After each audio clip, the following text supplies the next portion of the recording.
As children, we have limited capacity to control our emotions and even less ability to take ownership over our behavior because we're kiddos, and developmentally, we just aren't there yet.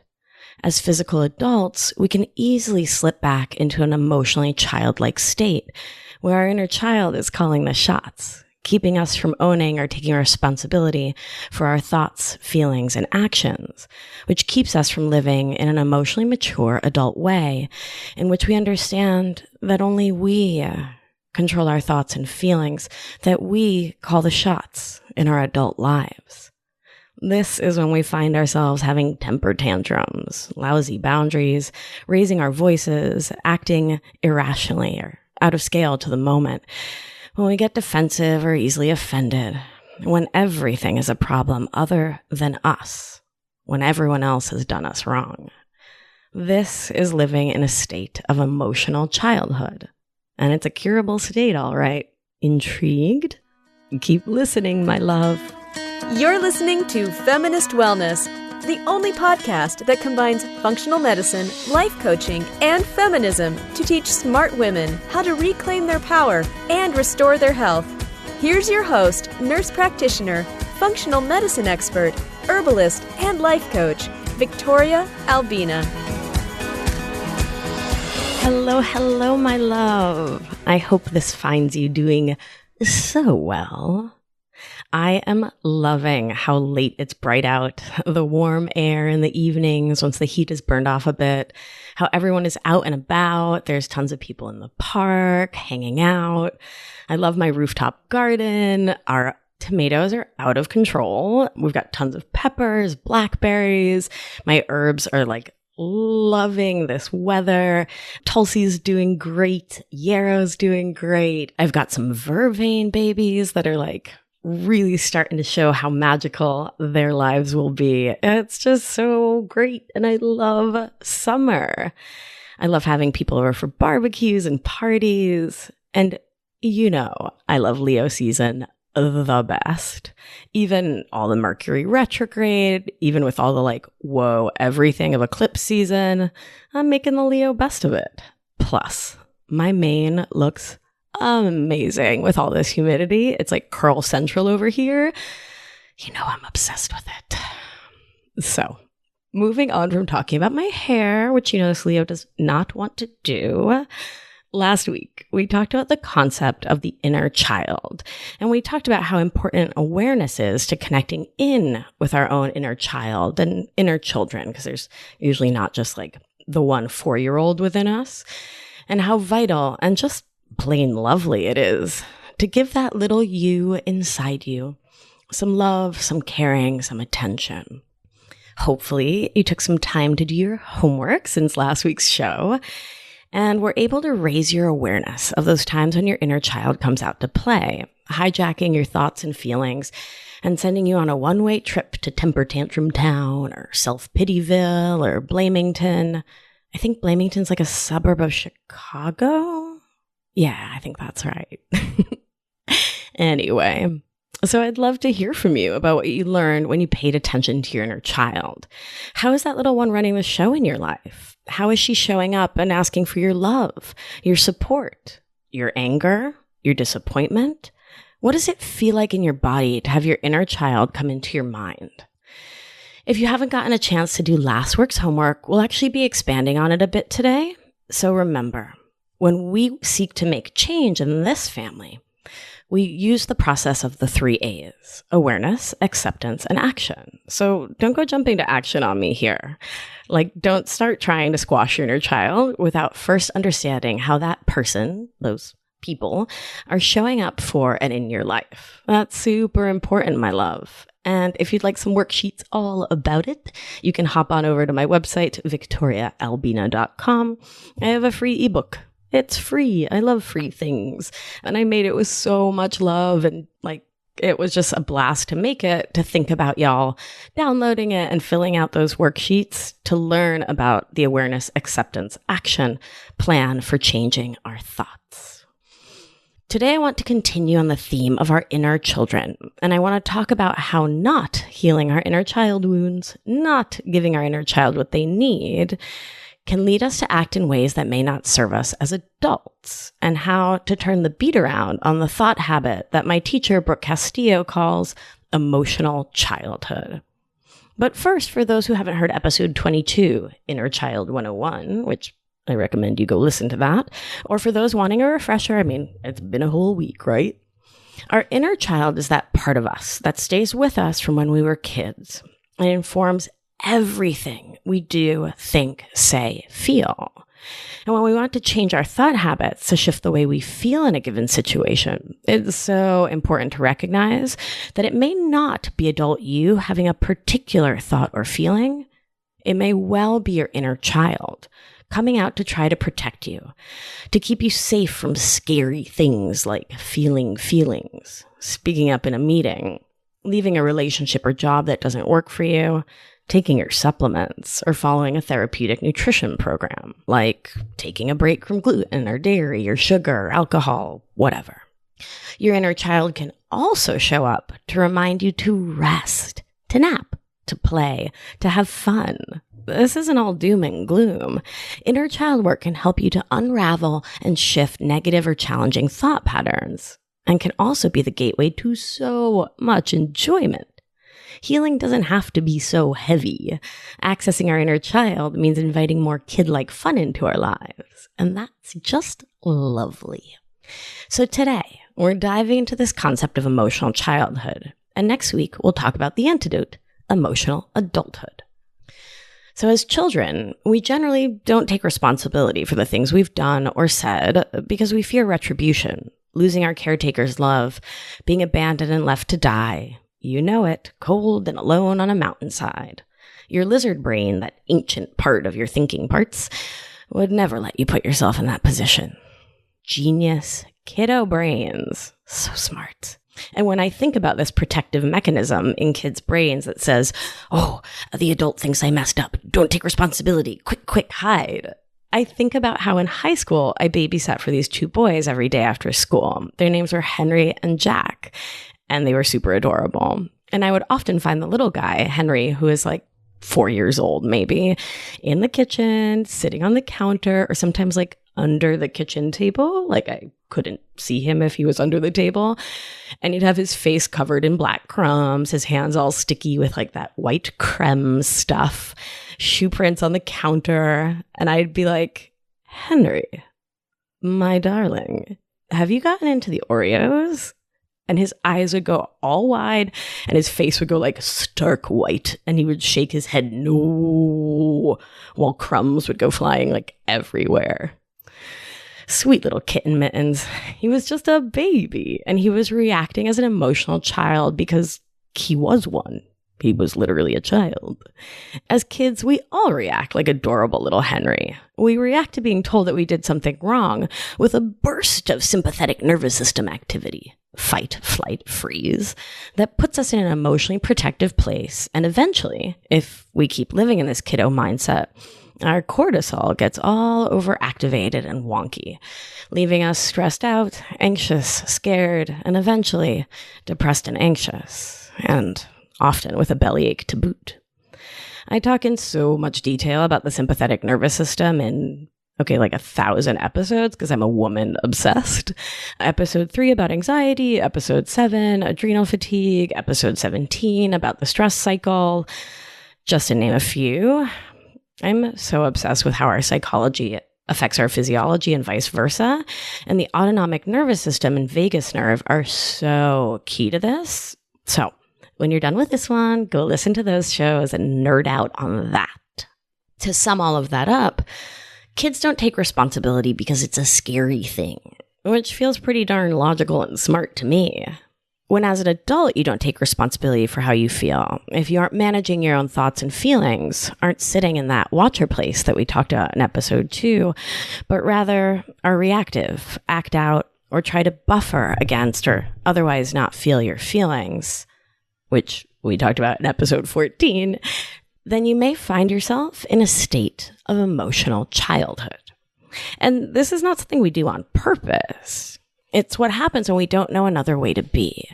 And most of us were parented by folks who didn't realize that they themselves were in emotional childhood around all sorts of issues, who yelled when you spilled your milk or got a bad grade, who blamed or shamed you or others for what they were feeling, a la, stop that whining, boys don't cry, or you're overreacting when you were like 6 or 8 or 12, and you were upset about something they thought was small, but felt big to you because you were small. Parents who didn't pause to reflect on their own internal state, their own thoughts and the feelings those thoughts were creating for them, who said things to you like, Lisa, you hurt your brother's feelings. You need to apologize. Thus teaching you that you were responsible for how another person feels, that they have the right to blame you for their reaction to you, and that you have to mumble some unfelt words just to appease a social norm that reinforces this whole paradigm that we apologize for how someone else feels, without even recognizing how disempowering this whole framework is. And this happens because our parents, too, were likely raised by emotional children whose own inner child had gotten zero love, understanding, or care. They likely had no clue how this thought pattern and mandated apology was problematic.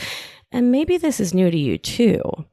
See, this concept that we can make someone feel bad is predicated on blaming others for our own inner emotional state. And that's what folks who find themselves in a state of emotional childhood do. Blame others for how you feel, not taking responsibility or ownership for your own capacity to manage your mind, to choose your thoughts, and thus to feel whatever you decide to feel based on those thoughts. I see this blame-based thought habit that I myself used to cling to as an emotional baby blanket all the time when I'm coaching someone around their relationships, particularly romantic ones. I have a client right now, let's call her Megan, who believes in a deep place that her husband's actions, the things he does, cause her emotions. She often says things like, if only he spoke to me in my own love language, I would be happy. Or, if only he told me more how special I am, I would feel seen and heard. If only he would do those chores on the daily, I would feel loved and respected. And we took a look at this together in episode 20 about expectations and how-to guides for other human beings. And I want to bring a little more depth to the conversation and to frame it within this understanding that when Megan's making these statements, she's in total emotional childhood around her relationship with her husband. Because her inner child is running the show, she works really hard to attempt to control him. She's constantly telling him what to do and how to do it, how to express love, how to talk to her, what to do around the house. And she ties her lovability, her feelings, her experience of the world to his actions, his choices. When he doesn't do whatever it may be the way she wants, she feels sad, mad, dejected, and reacts like a full-on child. And the result is her complete disempowerment. She's constantly frustrated because she can't control this other human animal. He's a grown-up, and he gets to do what he wants, how he wants. And it has nothing in this world to do with Megan. And I will, of course, caveat here to say, I'm obviously not talking about someone being abusive or violent, name-calling, hitting. That's not what we're talking about here. I'm talking about, if he chooses to take the garbage out on her schedule or to hug her as much as she would like, even if he doesn't want to, right? That's the level of issue that we're talking about. So, when you say, these are my needs, and you need to meet those needs for me to be happy, your inner child is speaking, my love. Like Megan with her husband, you're basing your own happiness on someone else's actions, someone else's choices, how someone else chooses and wants to be and show up in this world, versus taking that power back to create your own joy. Giving that power away is a recipe for disaster, to say the very least. And forcing our will, rarely, if ever, leads to true and lasting happiness. In this case, Megan's husband started saying, I love you more after she asked him to do it about 1, 2, 3, 12 billion times. And she told me that upon further reflection, him saying, I love you more didn't actually make her happy. That she didn't want him to say, I love you from a place of obligation or being told. She wanted him to feel it. And that moment of attempting to tell another human how to act, think, feel, that is some full-on emotional inner child business.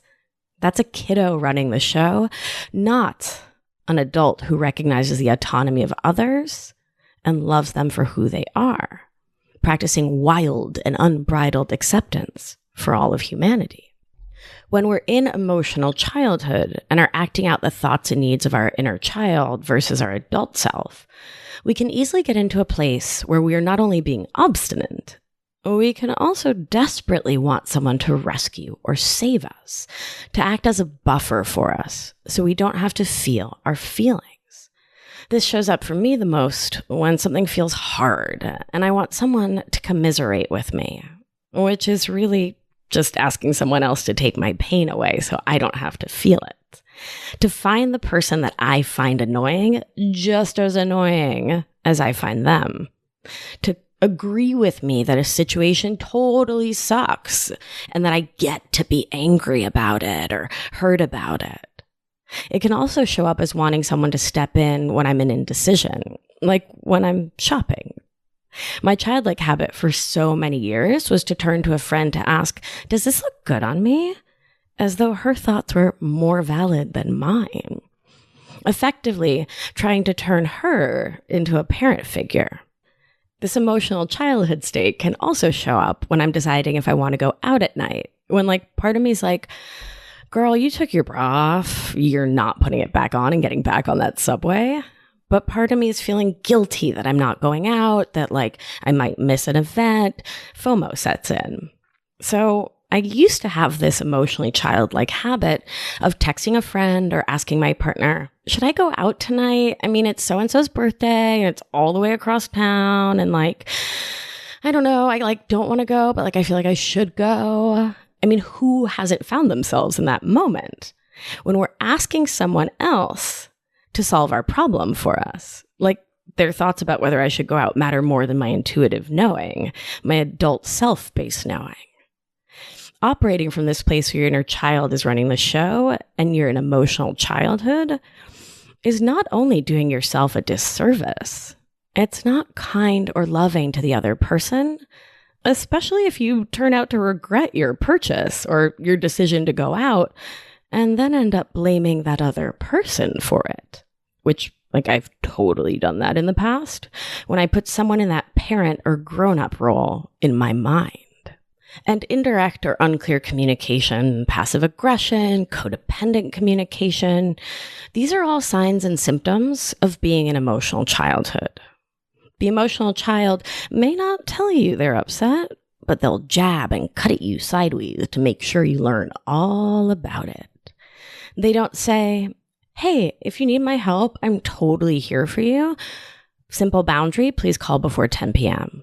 Instead, they answer the phone at midnight and then complain endlessly about staying up until 2 a.m. on the phone when they actually want to go to bed.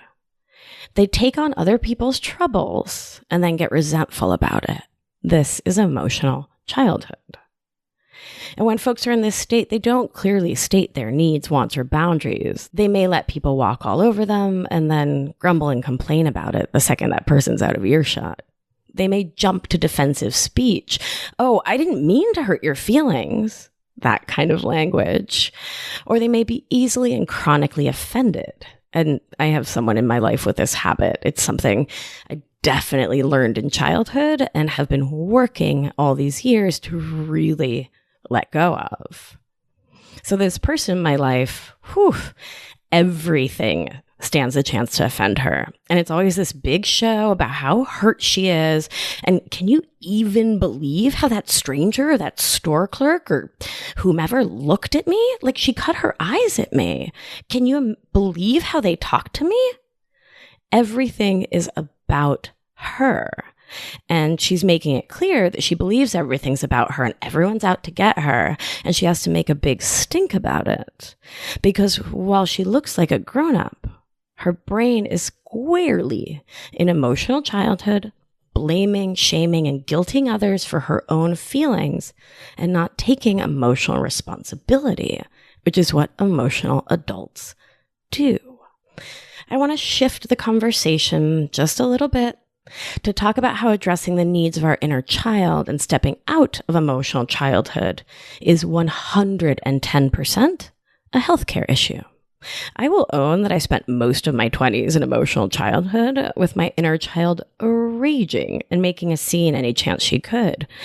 I didn't know any other way and was so shaky about my own worth and value that when something wasn't right or I was upset or I actually did something wrong, I tended to look outside of myself for someone else to blame. When my IBS and SIBO were in full-blown hot mess status, as it was for most of my life until I learned how to heal myself, I found myself blaming others for what I ate. So I remember this one specific time that I was going on a date, and it was like early. It was like a second or third date. And that person recommended this restaurant where there was like nothing on the menu that worked for me. So, man, I'm like lovingly shaking my head at my younger self. So like instead of being like, oh, thank you for making that recommendation, but there's nothing on that menu that works for me, let's try going to this other place instead. I can't remember if I did either the like, oh yeah, I mean, okay, so there's like nothing on that menu for me. There's like nothing I can eat there, but yeah, okay, I guess I'll make it like work if it's like what you really want to do. If you like really want it, it's important to you, then like, it's okay. I'll just like figure it out. I either did that one, and if you pause and like listen to that, it's clearly and directly saying, I'm inviting you to make a choice that's going to make me suffer. Like that's on you, which that abdication of responsibility is so child brain. So I either did that one or like also did the similarly emotionally childish thing and like didn't speak up and just went to a restaurant that was like all pasta and like nothing else. And then blamed the person I was dating for taking me to somewhere with food I was trying not to eat. So I would like gorge myself on gluten, dairy, sugar, alcohol, whatever, and would be so pissed at my date when I would wake up the next day feeling like deep fried garbage. See, I wasn't taking responsibility for my choices. I wasn't owning how I felt when I woke up in the morning feeling so terrible. I felt disappointed in myself, mad at myself. And because that was too scary for my sweet inner child, from that place of emotional childhood, I wasn't able to take responsibility for my actions or my feelings, and wasn't able to make the changes I wanted for my life, to show up for myself in a true way that was in alignment with my real needs, to help me heal my body, mind, and spirit, to grow. I didn't take responsibility for my feelings, so I wasn't able to take responsibility for my actions. That was a mind-blowing realization for me. My own thoughts were keeping me from growing. How deeply disempowering. This whole notion that my date like made me eat whatever made me feel lousy. They didn't force feed me or hold me down and shove pizza and a couple of Negronis down my mouth. I agreed to that. Because even though I was in emotional childhood at that moment, I was still physically an adult and was completely able to make my own decisions. And my decision was to agree to eat off plan in some childlike attempt to make someone else happy. And so the result, the tummy ache, the joint pain, the depression, the anxiety, all of that was mine to own too. I caused that with my choices, and that's just that. No need to pile guilt or self-recrimination on top of it. It's just what I did. And now my body is letting me know just how much that didn't work. I get to learn. I get to grow. And to tie this all back to healthcare, this kind of inquiry, this kind of thinking about our thinking, this meta work, I deeply believe that this is a vital missing link in our healthcare machine. It's time that we step back and recognized, especially for those healthcare providers listening in, that every patient is actually, and this may be a shocker, a person too.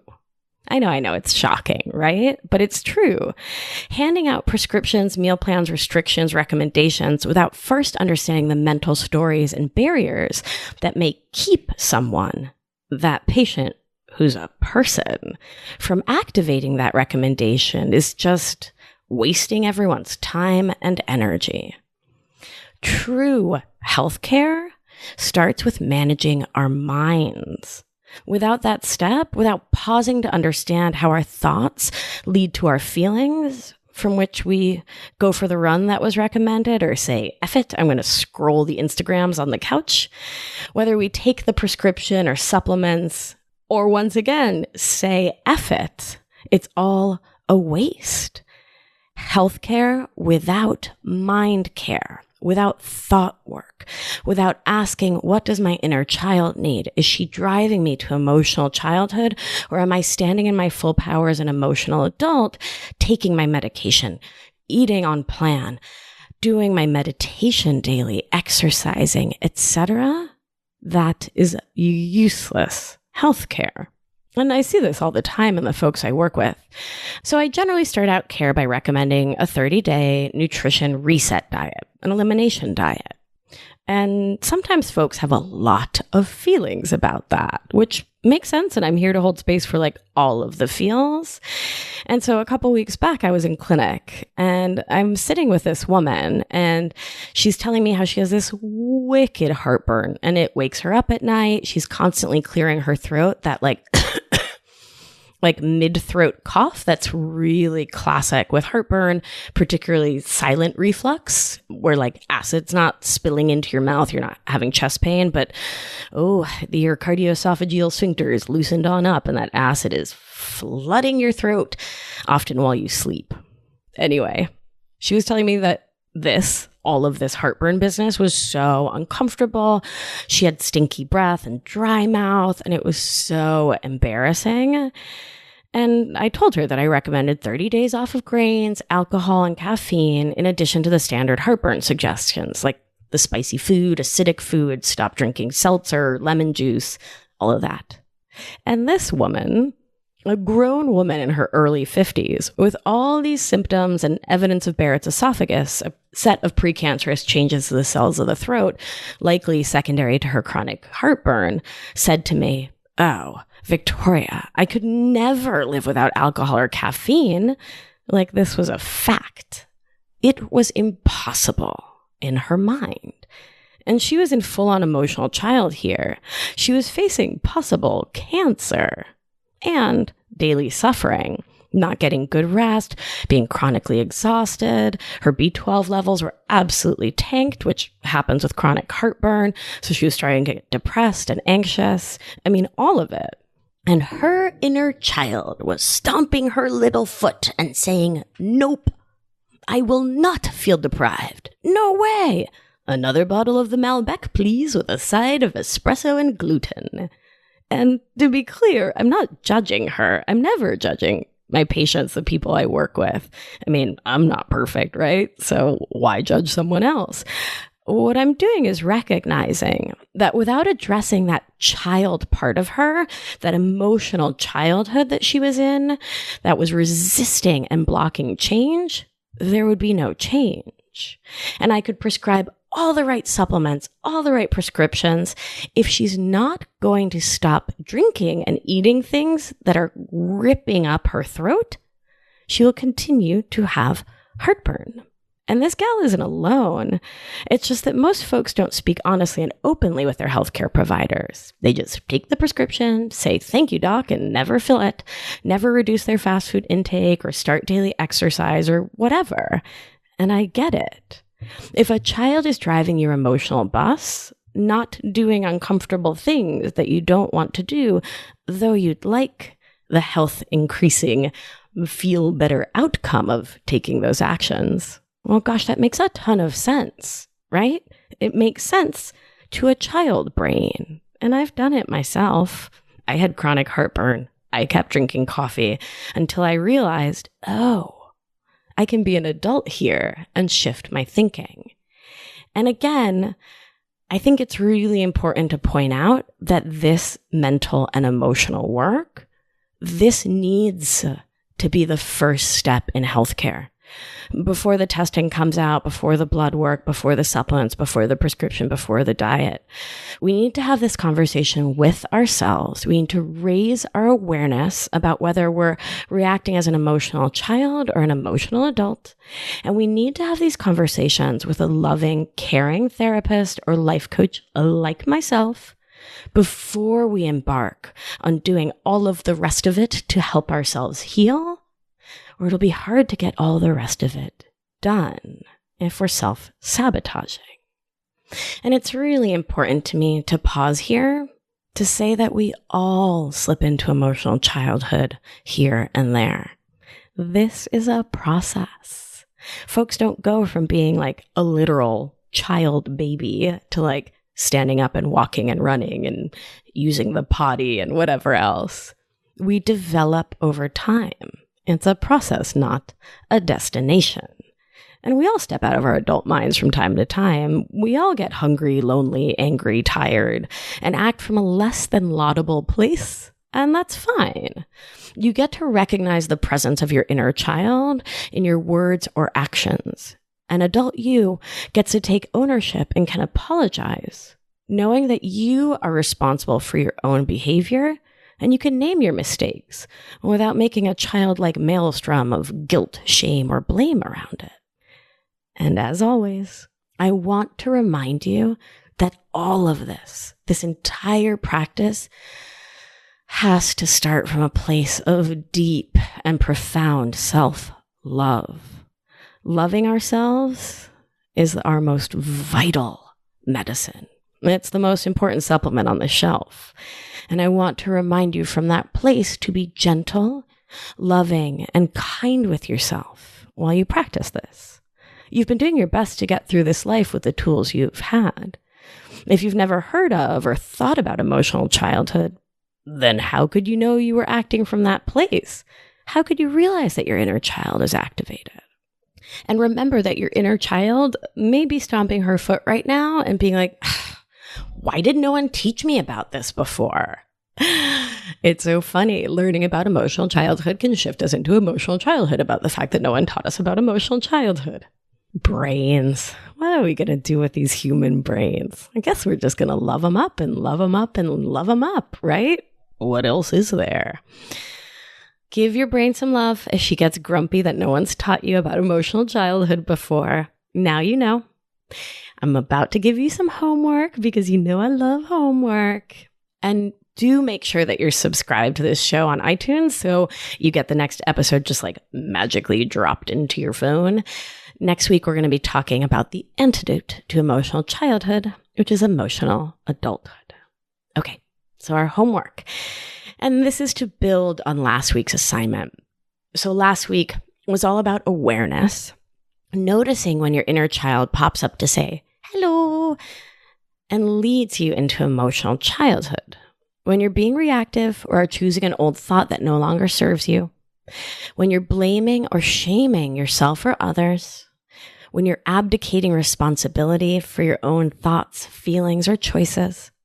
Or when something inside you wants you to buffer hard against feelings or doing something challenging like writing that memo, that brief, that spreadsheet, that blog post, whatever. That's something inside you that wants you to overeat, to drink too much, to go shopping, to overthink, to watch Netflix, to do anything other than what you, adult you, needs to do in that moment. That is your inner child luring you into emotional childhood. Notice when that little sweet kiddo shows up and you act from a place of emotional childhood. When you act out, when you stomp your little foot, when you get angry out of proportion or otherwise act like a kid in an adult body, not owning or taking responsibility for your behavior. Here's your homework. When you can, pause, take a deep breath, and write it down.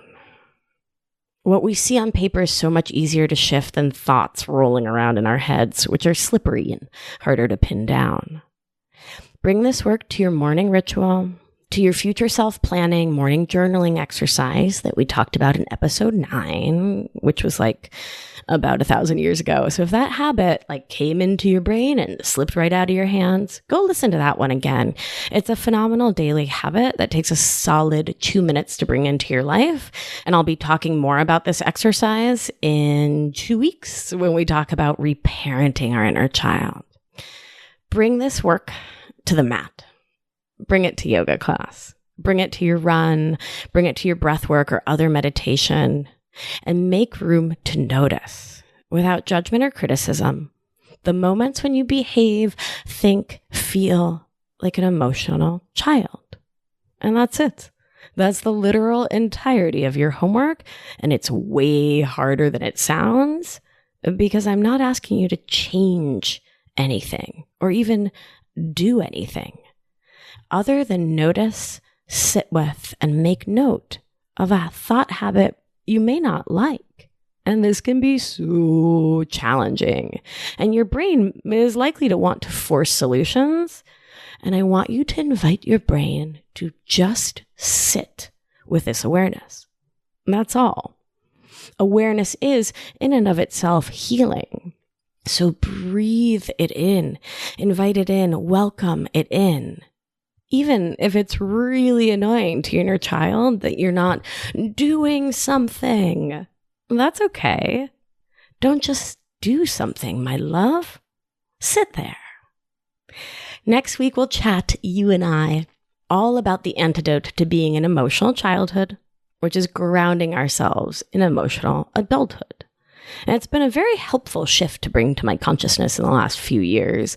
And I'm so excited to bring it to you, my love. Next week's episode, and in fact, this entire little series, are not to be missed. Other things that are not to be missed are my upcoming events. I'll be doing a webinar for my upcoming online breathwork meditation class on August 7th, where I'll teach you how to use your breath to connect in deeply with yourself, both your inner child and your inner adult, to support yourself in deeply healing. I don't think I could have healed my own IBS, SIBO, chronic gastritis, and heartburn, depression, and anxiety, along with my inner child wounds without this breathwork practice. And I'm so thrilled and honored and delighted to get to share it with you. I'll put a link in the show notes to victoriaalbina.com so you can sign up for that free webinar where I'll be doing what I do, geeking out about the science and the witchy woo of pranayama breathwork. And you're not going to want to miss it. It's going to be so much fun. And I'm really excited to see all of your faces. I'll also be doing some Instagram lives all about breathwork and my own healing journey. So make sure you're following me there at Victoria Albina Wellness. There's so much exciting stuff coming up. Yay! Next week, we'll dive deeper into what to do for your beautiful inner child, how to meet that person with love, so you can live in emotional adulthood, not emotional childhood, which is something we all get to practice every day. Practice and progress, not perfection, is our goal. All right, my sweet one, this has been such a pleasure. I love this topic, and I hope that it's helpful for you. Send me some DMs, some emails, connect with me, leave some comments on my Instagram posts. I want to be in touch. I want to hear about you. I want to hear about how all these things that you're learning are affecting you. And to everyone who has reached out and sent an email or a DM or left a comment, thank you. It just feels so beautiful to feel actually in touch and connected with you. My love, please remember, you are safe, you are held, you are loved. And when one of us heals, we help heal the world. Take care, my love, and I'll talk to you soon. Thank you for listening to this week's episode of Feminist Wellness. If you like what you've heard, head to victoriaalbina.com to learn more.